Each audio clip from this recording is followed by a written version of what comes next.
Ibu bapak, saudari-saudara, juga anak-anak, adik-adik sekalian.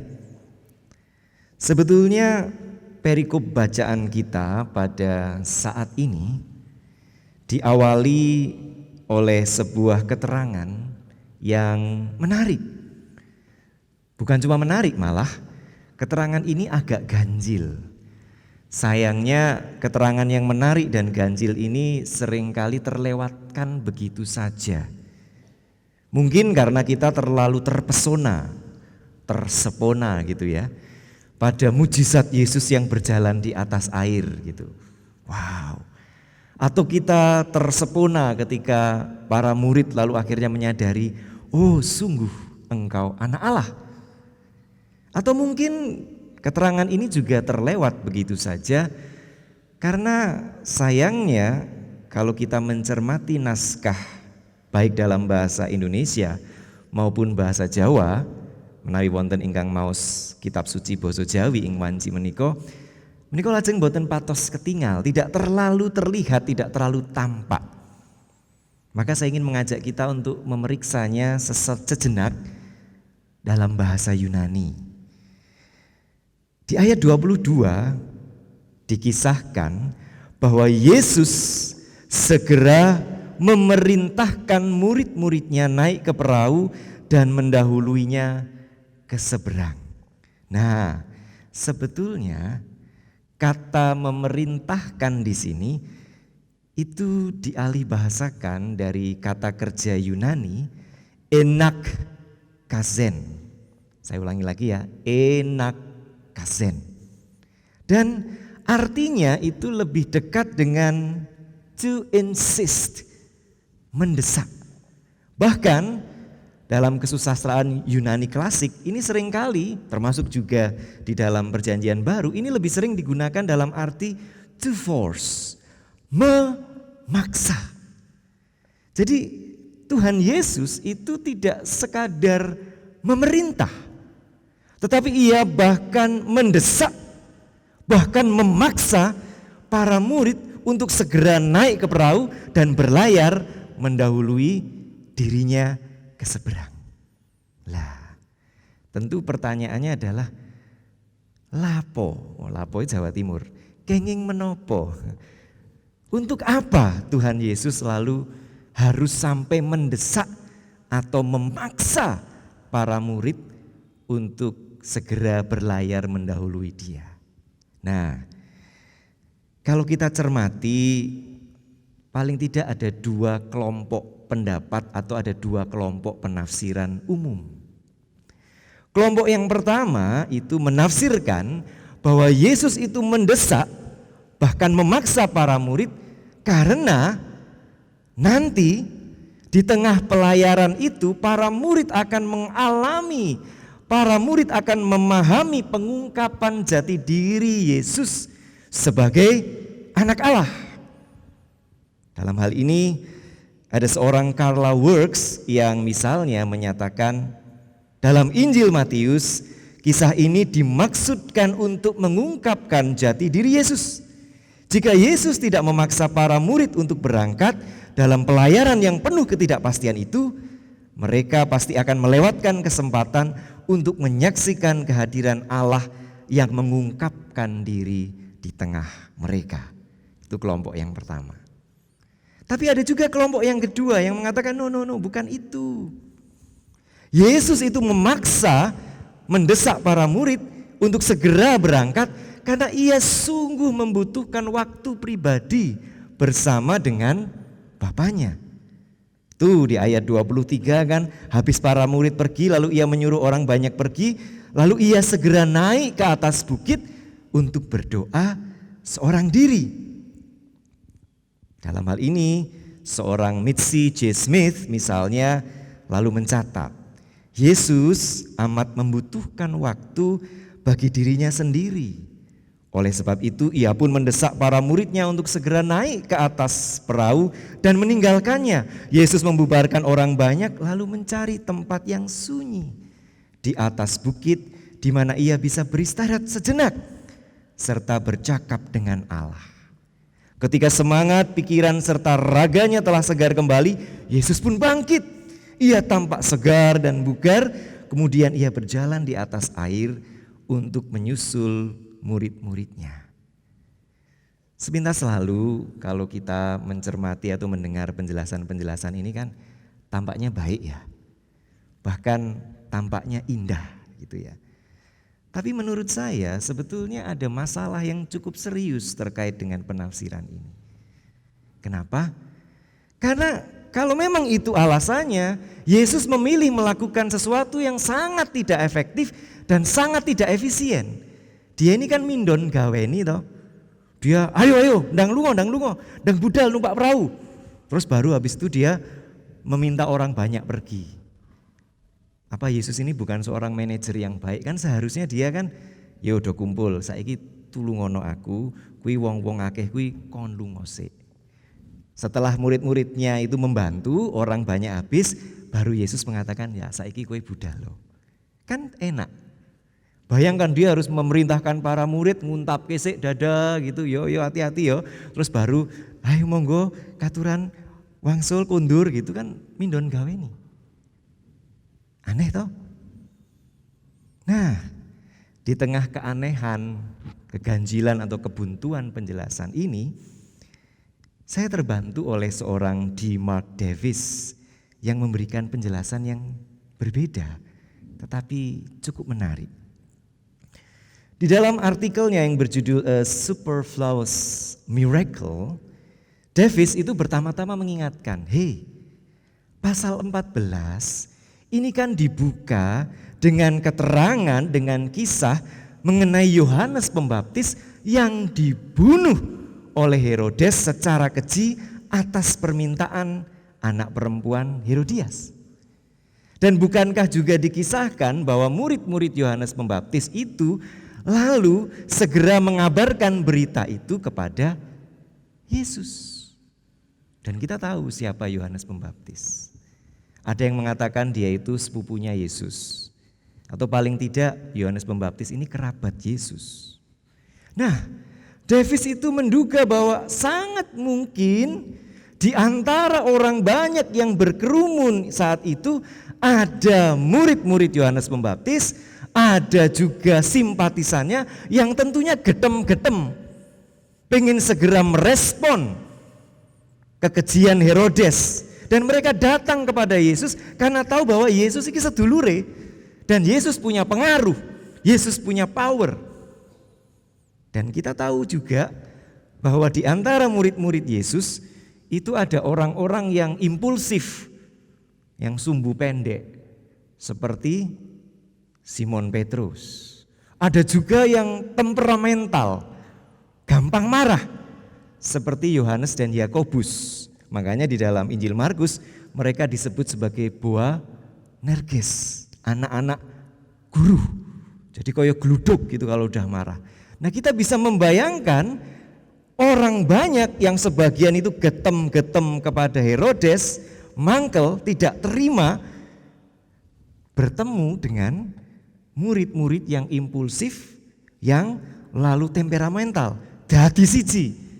Wah, itu nanti kan kita harus melakukan sesuatu, ganyang Herodes, dan lain sebagainya. Dan memang betul, menurut catatan sejarah, sejatinya pengikut Yohanes Pembaptis ini memiliki kapasitas untuk melakukan pemberontakan bersenjata. Paling tidak itu diakui atau dicatat oleh Flavius Josephus, sejarawan itu. Flavius Josephus dalam di Antiquitates Iudicae atau Antiquities of the Jews itu menulis demikian. Herodes khawatir bahwa kemampuan Yohanes untuk mempengaruhi orang banyak akan berujung kepada pemberontakan. Para pengikut Yohanes tampaknya sudah siap sedia untuk melakukan apapun yang dikatakannya. Oleh sebab itu, Herodes pun berpikir bahwa adalah lebih baik untuk menghabisi Yohanes sebelum ia memantik pemberontakan. Nah, menurut Davis, kenapa kok Yesus memaksa mendesak para murid? Ben iki ora dadi. Jadi murid-murid yang impulsif, yang temperamental, yang sumbu pendek ini lalu diminta berangkat dulu. Wis iki wis mulai panas, saiki ndang budal sik. Setelah itu dia berusaha menenangkan orang banyak itu pun sakmenika panjenengan sedaya sami kondur kemawon. Jadi Yesus berusaha meredakan suasana yang panas itu. Bagi saya ini penjelasan yang lebih masuk akal. Bukan hanya lebih masuk akal. Penjelasan ini baik dan penting karena kita bisa belajar paling tidak dua hal. Apa saja itu? Yang pertama, kita bisa belajar bahwa Yesus itu ternyata sosok yang berani untuk mengambil tindakan yang tidak populer. Ketika ia tahu betul bahwa tindakan ini benar, ketika ia tahu betul bahwa tindakan ini sesuai dengan nilai-nilai kerajaan Allah. Kalau ini benar, ini sesuai dengan nilai-nilainya dengan penuh integritas, dia berani melakukan tindakan yang tidak populer. Tentu lebih populer ketika dia lalu menggalang kekuatan, ya ayo kita mau ngapain nih, gitu kan? Dia enggak. Dia tetap kritis, tetapi dia berani untuk melakukan tindakan yang tidak populer. Ketika itu benar. Dan bagi saya pada saat ini, sikap semacam ini, sikap untuk berani melakukan hal yang benar kendati itu tidak populer, itu penting dan mendesak. Kok bisa?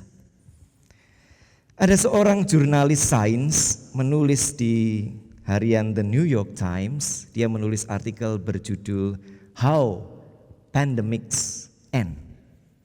Bagaimana pandemi itu berakhir.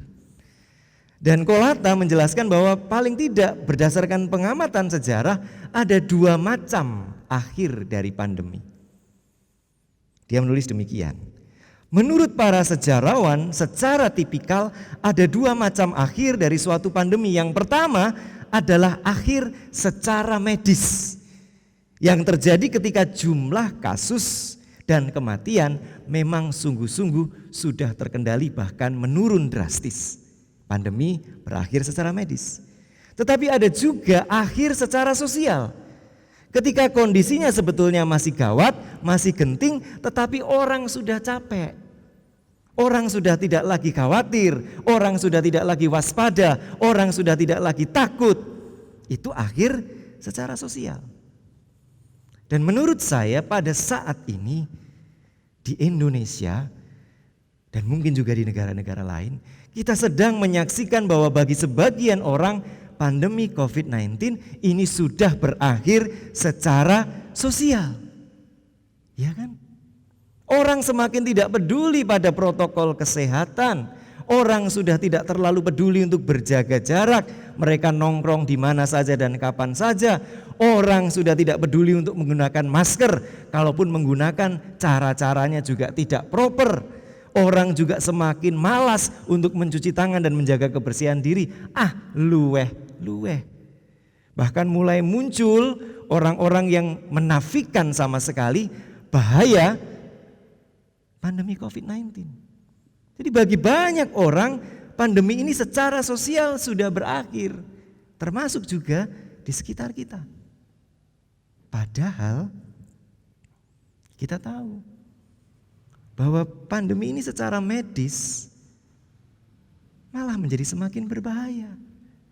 Secara nasional, kalau kita membaca angka-angkanya, kita tahu bahwa Kamis 7 Agustus yang lalu tercatat penambahan kasus positifnya itu 2.473 kasus dalam sehari. Itu hanya sedikit di bawah rekor tertinggi saat ini 2.657. Jadi ini masih tinggi sekali. Dan bahkan di lingkup daerah istimewa Yogyakarta ini saja, yang tadinya transmisinya itu biasanya dari luar kota, sekarang itu sudah terjadi transmisi lokal, bahkan beberapa hari belakangan didominasi oleh transmisi lokal. Jadi kita sedang memasuki fase yang semakin genting. Tetapi sekali lagi, secara sosial orang menganggap ini sudah selesai, sehingga orang pun berkumpul, perkumpulan-perkumpulan yang seharusnya tidak esensial pun dilakukan. Dan bisa jadi ketika kita berhati-hati, kita justru menjadi orang yang tidak populer. Kita dicemooh ketika pakai masker. Pak Atmadi ini cemen, pakai masker. Pak Atmadi enggak menghargai saya ya, enggak melihat saya. Kan enggak kelihatan senyumannya gitu. Ya kan? Bahkan di komunitas religius ketika kita mencoba untuk berhati-hati, lalu ada yang mengatakan Anda ini kurang beriman, kurang berserah kepada Tuhan. Ya kan? Ini menjadi semakin tidak populer. Nah, pada saat ini kita dipanggil untuk belajar dari Yesus yang tahu apa yang benar dan melakukan yang benar. Ketika itu tidak populer, luweh. Iki bener. Yang penting ini menjaga diri saya, menjaga orang-orang yang saya kasih, juga menjaga Anda. Ini benar. Arep dicemooh yo monggo, arep dipretke yo monggo, tapi sing bener iki koyong ini. Itu Yesus. Dan pelajaran yang kedua yang menurut saya juga penting bagi kita adalah Yesus itu lalu ternyata setia pada cara-cara untuk mengelola konflik tanpa kekerasan. Apakah dia takut pada Herodes? Oh tidak. Pada kesempatan lain Yesus tanpa tedeng aling-aling mengatakan di hadapan orang Farisi, katakanlah kepada si rubah itu, si serigala itu. Jadi dia mengatakan Herodes sebagai serigala atau rubah yang pada masa itu adalah simbol untuk kelicikan, untuk tipu daya. Dia tidak takut. Saya mengkritik Herodes, saya mengatakan Herodes tidak benar. Tetapi bukan berarti kita harus mengangkat senjata. Justru dia berusaha mengelola konflik itu, dia meredakan suasananya sehingga semua pihak bisa diajak untuk menyikapi konflik ini dengan lebih tenang, lebih adem. Nah ini secara pribadi, bukankah ini penting? Karena jangan-jangan Anda dan saya ini bukan seperti Yesus. Kita lebih sering menjadi seperti kompor. Ini Bu Kus sama Bu Sisil tahu mereka sedang berkonflik. Datanglah risang yang menjadi kompor. Ya loh Bu Sisil, kemarin itu Bu Kus itu kayak gini, memang orangnya kayak gitu itu. Mbok ya langsung gitu loh itu. Itu di depan Bu Sisil. Nanti ketemu Bu Kus, iya loh Bu Kus, kemarin tuh Bu Sisil tuh masa bilang gini loh, gimana sih ini? Itu kok ya gitu kok jadi PPJ, itu memalukan gitu. Gitu kan? Terus Bu Atmadi yang lalu gak ikut-ikut malah diprovokasi. Bu Atmadi itu mereka berdua ini gimana ini? Jadi kompor. Yesus tidak. Yesus ketika ada konflik tidak malah menunggangi itu, malah dia berusaha bagaimana kita mencari solusi yang damai. Dan secara nasional, kita ini kan di bulan kebangsaan. Kita tahu betul bahwa bangsa kita ini majemuk. Konflik itu suka atau tidak terelakkan. Konflik kepentingan, konflik tentang gambaran ideal, konflik tentang nilai-nilai, itu tidak terelakkan. Kita tidak bisa mengatakan saya tidak mau berkonflik, oh tidak bisa. Kita akan senantiasa berkonflik pada suatu titik. Tetapi kita perlu belajar dari Yesus tentang bagaimana cara mengelola konflik itu dengan damai. Jadi jangan sidik-sidik lalu wah ganyang, sidik-sidik gelut. Atau kita tahu bahwa ada pihak-pihak yang lalu senantiasa hobinya menggunakan pendekatan keamanan. Atau dengan kata lain militer. Ada konflik di mana kirim tentara. Ada konflik di mana kirim polisi, gebuk. Seperti itu. Kita bisa belajar dari Yesus tentang bagaimana mengelola konflik secara lebih damai. Jadi paling enggak dua hal itu yang bisa kita pelajari. Marilah kita pertama meneladani Yesus yang berani bersikap benar, kendati itu tidak populer. Yang kedua, mari kita belajar meneladani Yesus yang tetap setia untuk mengedepankan cara-cara nirkekerasan dalam menghadapi, menyikapi, dan mengelola konflik. Saya tahu bahwa ini tidak mudah, lebih mudah diucapkan, tetapi kita punya keyakinan bahwa kita punya pengharapan bahwa Ketika kita bersedia untuk mendengar, menyimpan, dan berjuang mewujud nyatakan panggilan ini, ada berkat Tuhan yang menyertai dan memampukan kita. Amin.